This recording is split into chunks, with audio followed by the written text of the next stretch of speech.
Hello everyone, welcome to my channel. कैसे हैं आप सब। और आज हम पढ़ेंगे माय चाइल्डहुड।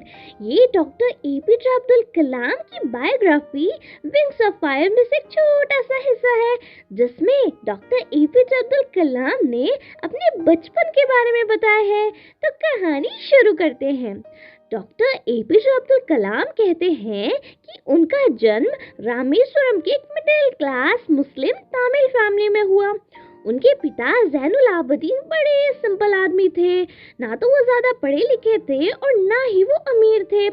इस सब के बावजूद वो बड़े ज्ञानी, बहुत हार्ड वर्किंग और महान व्यक्तित्व के इंसान थे। और वो उनके अंदर बहुत ही ज्यादा मोरल वैल्यूज थी। वो दूसरों की बड़ी फिक्र किया करते थे। और मेरी माँ आशी अम्मा तो इतनी मेहनती इंसान थी, और वो भी दूसरों के बारे में बड़ा ख्याल किया करती थी कि मेरी माँ जो थी रोज मेरे परिवार के सदस्यों से भी ज्यादा लोगों को खाना खिलाया करती थी, जो हमारे टाउन रामेश्वरम टेम्पल में जो सबसे बड़ा मंदिर है वो वहाँ पे विजिट करने आया करते थे। अब मैं अपने बारे में बताऊं तो एक मैं साधारण सा बच्चा था, कम हाइट वाला बच्चा, हल्का सा दिखने में सांवला सा, जबकि मेरे माँ बाप काफी ज्यादा लंबे और काफी ज्यादा खूबसूरत थे। अब वो आगे बताते हैं कि मैं अपने एंसेस्ट्रल घर में रहता था, जो कि मॉल स्ट्रीट रामेश्वरम में था।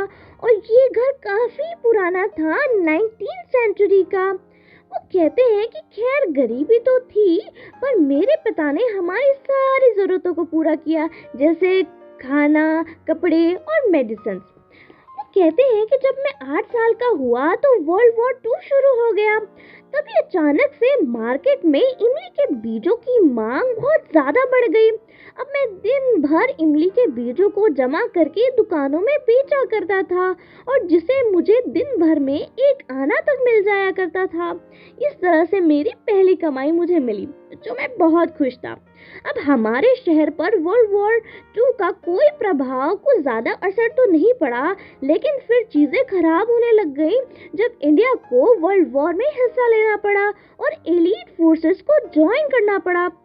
और फिर इंडिया के हालात बहुत ज्यादा खराब हो गए और इंडिया में इमरजेंसी घोषित कर दी गई। अब परेशानी पे परेशानियां बढ़ती जा रही थी, और पहली परेशानी जो हमारे सामने आई थी वो ये थी कि रामेश्वरम स्टेशन पे जो ट्रेन रुका करती थी, वो ट्रेनें अब नहीं रुकती थी।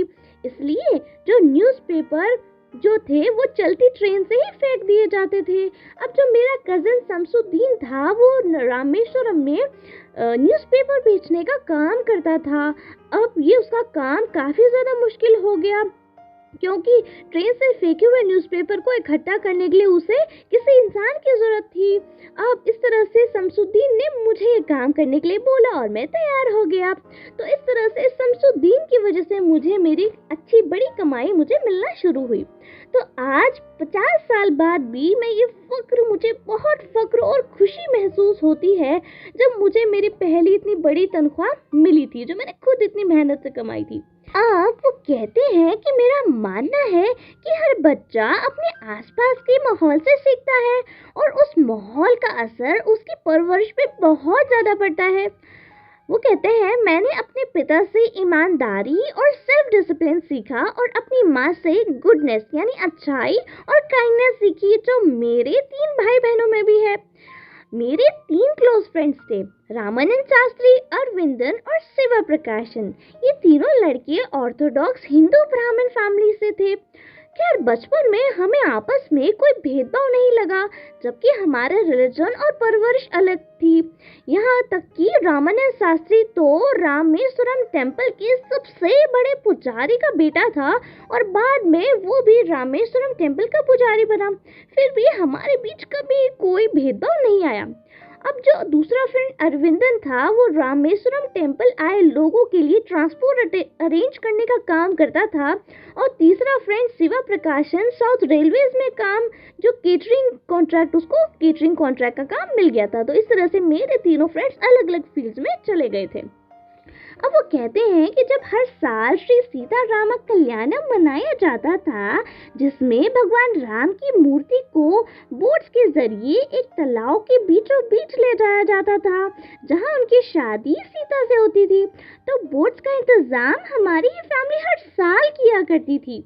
शाम को मेरी माँ, दादी, हम सब बहन भाइयों को रामायण की और प्रॉफिट्स की यानी ईश्वर के मैसेंजर्स की कहानियाँ और किस्से सुनाया करती थी, और इन्हीं कहानियों और किस्सों को सुनते सुनते हम छोटे से बड़े हुए।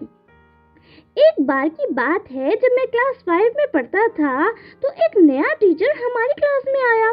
मैं हमेशा की तरह टोपी पहनता था और हमेशा पहली बेंच पर अपने फ्रेंड रामानंद शास्त्री के साथ बैठा था। अब ये देखकर टीचर इतना गुस्सा हो गया कि एक हिंदू पंडित का बच्चा एक मुसलमान बच्चे के साथ कैसे बैठा है। टीचर ने मुझे गुस्से से कहा, जाओ पीछे बैक बेंच पे बैठ जाओ, और मुझे बहुत बुरा लगा, लेकिन मैं पीछे जाकर बेंच पर बैठ गया। अब मुझे तो बुरा लगा ही था, मेरे फ्रेंड रामानंद को इतना बुरा लगा कि वो रोने लग गया। अब खैर घर जाकर हमने ये बात अपने पेरेंट्स को बताई, तो रामानंद के पिता इतने गुस्सा हुए कि वो स्कूल आए और उन्होंने टीचर को बुलाया, और हम सब भी वहीं खड़े थे, और हमारे सामने उन्होंने टीचर को कहा कि आप मासूम बच्चों के दिमाग में ऊंच नीच और रिलीजन को लेकर जहर ना खोले। उन्होंने टीचर को यहाँ तक कह दिया कि या तो आप माफी मांगे या आप इस स्कूल को छोड़ के चले जाएं।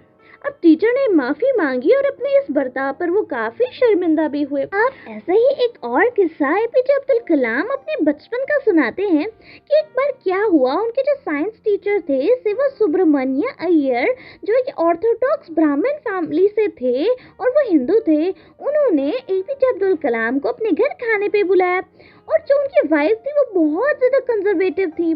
खैर वो हिंदू ऑर्थोडॉक्स फैमिली से थे, लेकिन उनकी सोच बहुत ही ज़्यादा अच्छी थी। वो ये जानते थे कि रामेश्वरम में लोग ऊंच नीच को और रिलीजन में बहुत ज़्यादा भेदभाव करते हैं, इसलिए वो इन चीज़ों को मिटाना चाहते थे, लोगों के दिमाग से हटाना चाहते थे, और इसलिए वो हर संभव कोशिश करते थे ये सारी चीज़ों को हटाने की। तो जब उन्होंने एपीजे अब्दुल कलाम को घर पे खाने पे बुलाया, अब जब एपीजे अब्दुल कलाम उनके घर खाने पे आए तो उनकी वाइफ ये देख के इतना गुस्सा हो गई कि उनके हस्बैंड ने एक मुस्लिम बच्चे को खाने पे बुलाया है, और जब वो अंदर गए तो उन्होंने साफ साफ मना कर दिया कि मैं अपने किचन में कि मुस्लिम को अपने किचन में खाने के लिए नहीं बिठाऊंगी, और अंदर तो मैं आने ही नहीं दूंगी, और ना ही उन्होंने खाना सर्व किया। लेकिन जो उनके हस्बैंड थे शिवा सुब्रमण्य अय्यर, उन्होंने जरा सा भी बुरा नहीं माना अपनी वाइफ की बातों का, और लेकिन खुद उन्होंने एपीजे अब्दुल कलाम को खाना सर्व किया अपने हाथों से, और अब्दुल कलाम के बगल में ही बैठ के उनके साथ खाना खाया। अब ये सारी बातें जो उनकी वाइफ थी वो दूर से किचन में बैठ के झांक के देख रही थी। तो जब एपीजे अब्दुल कलाम खा रहे थे तो उनकी वाइफ देख रही थी कि इनके खाने का तरीका सब कुछ तो सेम ही है। खैर जब वो खाना खा के बाहर आने लगे तो शिवा सुब्रमण्यम अय्यर ने एपीजे अब्दुल कलाम को अगले हफ्ते फिर आने के लिए बोला। अब अब्दुल कलाम ने सोचा कि इनकी वाइफ तो गुस्सा हो रही है, तो अब्दुल कलाम थोड़ा सा हेजिटेट हुए कि मैं नहीं आ सकता, कि उन्हें बुरा लगा कि उनकी वाइफ को कितना गुस्सा आ रहा है मेरे यहाँ आने से। तो शिवा सुब्रमण्यम अय्यर ने कहा, तुम घबराओ नहीं, और अगर हमें इन सोशल बैरियर्स को, इन सारी चीज़ों को इस लोगों के दिमाग से हटाना है तो हमें ऐसी थोड़ी बहुत परेशानियों का सामना तो करना पड़ेगा। खैर जो एपीजे अब्दुल कलाम थे वो अगले हफ्ते फिर से खाना खाने आए, लेकिन इस बार जो उनकी वाइफ थी वो बहुत ज़्यादा खुश हुई, और यहाँ तक कि उन्होंने एपीजे अब्दुल कलाम को अपने किचन में बिठाकर अपने खुद के हाथों से खाना सर्व किया। तो ये देख के शायद उन्हें पहली बार बुरा लगा होगा, इसलिए उन्हें ये बात समझ में आ गई थी। अब शिवा सुब्रमण्यम अय्यर ने एपीजे अब्दुल कलाम को बताया कि मैं चाहता हूँ कि तुम इस गाँव के नहीं बल्कि शहर में जाके कुछ करो और बड़े आदमी बनो, खूब पढ़े लिखो और हमारा नाम रोशन करो। अब जो था क्या हुआ, आज़ाद भारत जो था, जो वर्ल्ड वॉर था वो खत्म हो गया था, और भारत जो था स्वतंत्र होने वाला था, आज़ाद होने वाला था। तो जो एपीजे अब्दुल कलाम थे वो अब उन्होंने अपने पिता से कहा कि मैं आगे जाकर रामानंतपुरम जाना चाहता हूँ, अपने आगे की पढ़ाई में वहाँ करना चाहता हूँ। तो उनके पिता ने इजाज़त दे दी एपीजे अब्दुल कलाम के, लेकिन उनकी माँ काफ़ी ज़्यादा नाराज़ थी और अपने बेटे को वो भेजना नहीं चाहती थी। लेकिन जो एपीजे अब्दुल कलाम के पिता ने उनको समझाया उनकी माँ को कि देखो, ये तुम्हारा बेटा है और तुम्हें इसे प्यार करने का पूरा हक है, लेकिन अपनी आशाएं, अपनी जो उम्मीदें हैं वो इससे मत रखो, इसके ऊपर अपने विचारों को मत थोपो। ये उसकी ज़िंदगी है, ये उसका हक है और वो जो चाहे वो अपनी ज़िंदगी में कर सकता है। तुम उसे प्यार कर सकती हो, लेकिन अपने फैसलों को और अपनी चीज़ों को, अपने इमोशंस को उसके ऊपर नहीं थोप सकती। इसलिए अपने फैसलों को उस पर मत थोपो और उसे अपनी ज़िंदगी जीने दो, क्योंकि उसे अपनी ज़िंदगी जीने का पूरा हक है और उसे आसमान में, खुले आसमान में उड़ने दो। तो यहाँ पे उसकी माँ इस बातें सुनकर उनके पिताजी की मान जाती हैं और जो एपीजे अब्दुल कलाम है वो रामानंतपुरम पढ़ने चले जाते हैं। तो आई होप आपको ये कहानी अच्छी लगी हो, समझ आई हो। अगर ये अच्छी लगी हो तो प्लीज़ मेरे चैनल को सब्सक्राइब करें, वीडियो को लाइक करें।